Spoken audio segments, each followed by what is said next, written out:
It was a cold Friday night in January 1992. A 12-year-old girl snuck out for what she thought would be a quick meetup with friends. Instead, she stepped into a car with 4 teenage girls who had other plans. Plans that would end in the most brutal murder Indiana had ever seen. This is the story of Shanda Sharer, and how jealousy, manipulation, and cruelty collided in a way that would shake America to its core. Shanda Sharer was just 12 years old, bright and bubbly. A middle schooler adjusting to life in a new town in southern Indiana.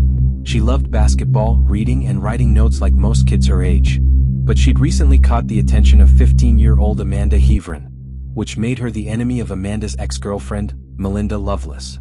Melinda, 16, was possessive, jealous, and spiraling.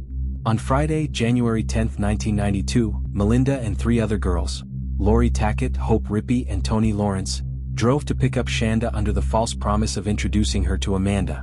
Shanda, trusting and naive, got in the car, and that's where her nightmare began. The 4 girls didn't take Shanda to Amanda. Instead, they drove her deep into the woods, tied her up, teased her, and began hours of psychological and physical torment. Shanda cried, begged, pleaded.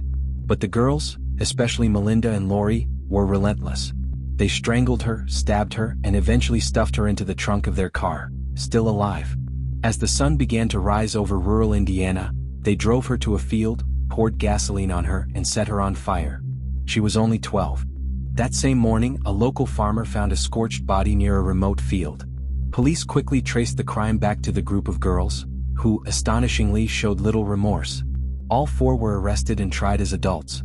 Their sentences ranged from 20 to 60 years. The public was stunned. How could teenage girls, barely older than Shanda herself, commit such a monstrous act? Shanda Sharer's story isn't just a crime. It's a tragedy that reminds us how easily cruelty can take root in young hearts, and how devastating the consequences can be. But out of the horror came a spark of light. Shanda's mother, Jackie Vaught, eventually forgave one of her daughter's killers. She even appeared on stage with Hope Rippey during a forgiveness event, a moment that shocked the nation and inspired many. In the end, Shanda's name is remembered not for how she died, but for the power of compassion that followed in her wake.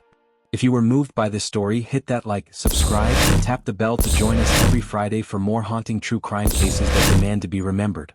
Until next time, stay safe, stay aware, and remember, the most chilling stories often happen in the most ordinary places.